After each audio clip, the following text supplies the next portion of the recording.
So పెళ్లి తర్వాత ఏంటి sir, like wife and husband responsibilities ఎలా ఉండాలి సో దట్ కొంచెం ఈ కన్ఫ్యూజన్ దీని నుంచి అతీతంగా ఉండడానికి ఆర్ బెటర్ అవ్వడానికి? కన్ఫ్యూజన్ ఉంటుంది, but how their responsibilities should be.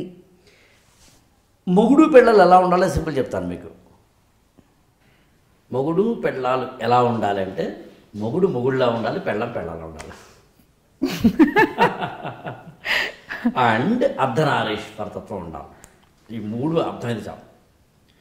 మొగుడు మొగుడులా ఉండాలంటే ఏంటి?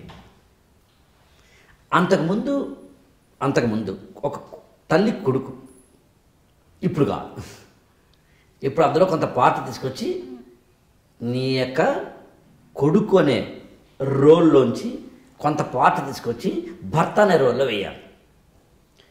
అంతకుముందు నువ్వు బ్రదర్వి, సిస్టర్కి బ్రదర్వి. ఇప్పుడు ఆ బ్రదర్ అనే రోల్లో కొంత పార్ట్ తీసుకొచ్చి మొగుడు అనే రోల్లో వేయాలి. అందుకని మొగుడుగా నీ రోల్ మారింది. అంతకు ముందులా మళ్ళీ చెప్తున్నా, పెళ్ళైన తర్వాత పెళ్ళికి ముందులాగే ఒకడు ప్రవర్తించాడంటే నా దృష్టిలో is not eligible to become a husband and vice versa. Like వైస్ ఈజీ అవుతాను ముందు ఒకటి చెప్తున్నాను.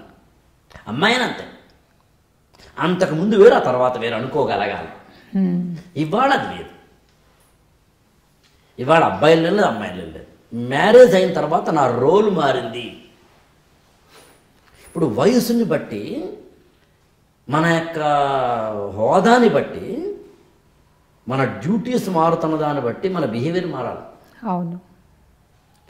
అట్లా ఒక మొగుడు పాత్రలోకి నువ్వు వచ్చిన తర్వాత, పెళ్ళాం పాత్రలోకి వచ్చిన తర్వాత నీ రోల్ మారాలి. ఆ రోల్ ఏం మారాలి ఏంటి అన్నప్పుడు the first and foremost role నేను ఏమంటానంటే taking care of wife of house. భార్యని జాగ్రత్తగా చూసుకోనివాడు గొప్పోడు కాదు. అంటే చాలామంది ఏమంటారంటే, ఇలాంటి మాటలు చెప్తున్నావు, నువ్వు చూసుకున్నావా, నువ్వు డే 1 నుంచి చూసుకున్నావా, నువ్వు ఆ రోజు చూసుకోలేదు, ఇలాంటి. అంటే what I want to convey, లైఫ్లో మనము ఎవ్రీ టైం ఒకలాగే ఉండం. లెర్నింగ్ ప్రాసెస్ ఇది. ఇప్పుడు మీ నాన్నగారు మీకు ఏదో ఒక మంచి మాట చెప్పినప్పుడు, నాన్న నువ్వు చేసావా అంటే, నేను చేయలేదు కాబట్టే కదరా బాబు నీకు చెప్తాను అని అంటారు. లేదా నేను చేశాను, ఫలితం అనుభవించాను అని అంటారు. లేదా బిగినింగ్లో చేయలేదు, తర్వాత అర్థం చేసి చేస్తూ అంటారు. ఎండ్ పాయింట్ అది నీకు సూట్ అవుతుందో చూసుకో తప్పించి. కానీ అట్లా భర్త భార్యని టేకింగ్ కేర్, దాన్ని ఇంకా స్పష్టం చెప్పాలంటే ఈ షుడ్ బికమ్ ఏ టీచర్, ఈ షుడ్ బికమ్ ఏ ఫ్రెండ్, ఈ షుడ్ బికమ్ ఏ కంపానియన్. అంటే ఒక లవరు కాగలగాలి, ఒక భాగస్వామి కాగలగాలి, ఒక గురువు కాగలగాలి, ఒక తండ్రి కాగలగాలి, ఒక అన్న కాగలగాలి, ఒక టీచర్ కాగలగాలి, ఒక దైవం కాగలగాలి. Vice versa. భార్య కూడా అంతే. She should become a teacher, she should become a what we call a lovely personality. Everything ఉండగలగాలి. ఈ రోల్ చేంజ్ని అర్థం చేసుకోనప్పుడు అంతకు ముందులాగే ఇప్పుడు ఉంటానంటే కుదరదు. అంతే. అంతకుముందు ఈవినింగ్ 6 o'clock తర్వాత నువ్వు ఆఫీస్ అయిపోయిన తర్వాత ఫ్రెండ్స్తో కూర్చో, కామత హోటల్లో కూర్చో, శుభ్రంగా భోజనం చేయి, ఏదో టిఫిన్ తిను, లేదా కాఫీ తాగు, ఇంటికి రా, 9కి రా, 8కి రా, నాకు అనవసరం. That is a different story. But ఇప్పుడు పెళ్ళైందో అలా కూడదు. You should spend much more time with wife or the husband or the life partner. ఇప్పుడు ఇంటికి వచ్చి కూడా మళ్ళీ నేను టీవీ చూస్తాను, నెట్ఫ్లిక్స్ చూస్తాను, అమెజాన్ చూస్తాను, నేను ఇంకా యూట్యూబ్ చూసుకుంటాను అంటే నువ్వు గొప్ప మొగుడివి, గొప్ప పెళ్ళానివి కావు.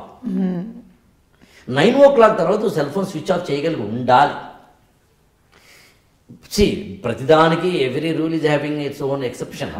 నేను నైట్ టైం పని చేస్తాను సార్, బీపీవీలో పని చేస్తాను, నా జాబే నైట్ టైము, నేను అమెరికా కంపెనీతో పని చేస్తుంటే సెల్ ఫోన్ అలా స్విచ్ ఆఫ్ చేయమంటావు. ఈ వితండ వారం ఏ పాయింట్ ఎందుకు చెప్పినా అర్థం చేసుకోలేని సంస్కారం అయినప్పుడు ఏం చెప్పినా అర్థం కాదు. అలాంటి వాళ్ళే కదా కమెంట్లు పెట్టేది. అంతేగా. ఈ కమెంట్స్ అంటే ఇర్రిలవెంట్ గా, సెన్సస్ గా పెట్టే కమెంట్స్ అన్ని ఇప్పుడు మీరు చెప్పిన ఎగ్జాంపులే. యాక్చువల్గా కమెంట్స్ పెట్టేది ఎలా మీరు చేశారు కాబట్టి వచ్చి చెప్తాను. ఈ ప్రపంచంలో తమ యొక్క సమయాన్ని అత్యంత దారుణంగా వేస్ట్ చేసుకునే వాళ్ళు ఎవరు అంటే కమెంట్స్ పెట్టేవాళ్ళు.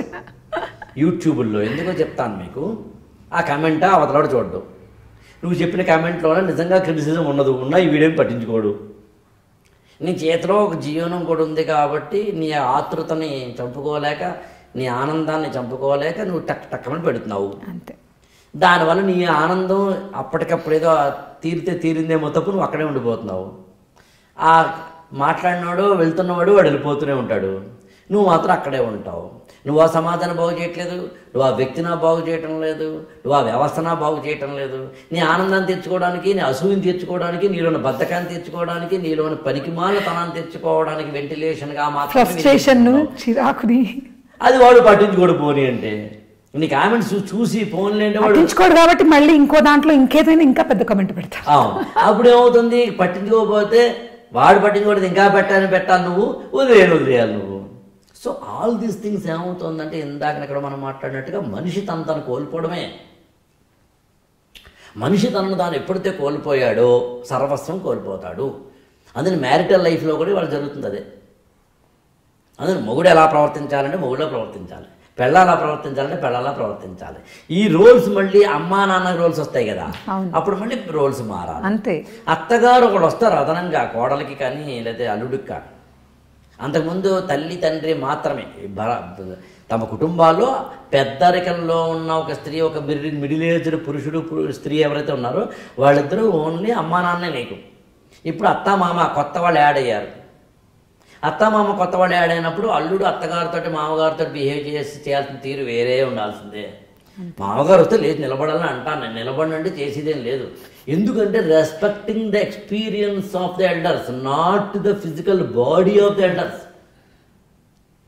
సో వాళ్ళ నుంచి ఏం నేర్చుకోవచ్చు, వాళ్ళకి ఏం చెప్పవచ్చు, వాళ్ళకి ఎలా కేర్ తీసుకోవాలి, వాళ్ళ నుంచి ఏం షేర్ తీసుకోవాలనే ఒకనొక కార్డియల్ రిలేషన్షిప్లోకి నువ్వు వెళ్ళడం అనే ఒకనొక మెచ్యూరిటీ బిహేవియరల్ ప్యాటర్న్స్ నీకు లేనప్పుడే ప్రాబ్లమ్స్ అన్ని, మొగుడైనా పెళ్ళామైనా అంతే. ఇంకోటి ఏంటంటే ఆడపిల్ల ఇంకొక ఇంట్లోంచి వస్తుంది, ఆమె తన ఇంటిని వదిలేసి, తన అమ్మా నాన్నని వదిలేసి, తన యొక్క బ్రదర్స్ సిబ్లింగ్స్ని వదిలేసి, తన ఇంటి పేరుని వదిలేసి వస్తున్నప్పుడు కొంచెం ఎక్కువ కేర్ తీసుకోవాల్సిన బాధ్యత అబ్బాయికి ఉంటుంది. అండ్ మార్నింగ్ నుంచి ఈవినింగ్ వరకు ఇద్దరూ కష్టపడుతున్నారు. ఇద్దరు కష్టపడుతున్నప్పుడు ఎన్ని ప్రెషర్స్ ఉంటాయో తెలుసును, ఎన్ని ఇబ్బందులు ఉంటాయో తెలుసును, ఎన్ని బాధలు ఉంటాయో తెలుసును. కాబట్టి ఇద్దరు సరిసమానంగా బయటికి వెళ్తుంటే సరిసమానంగా ఇంటి పనులు కూడా చూసుకోవాలి కదా.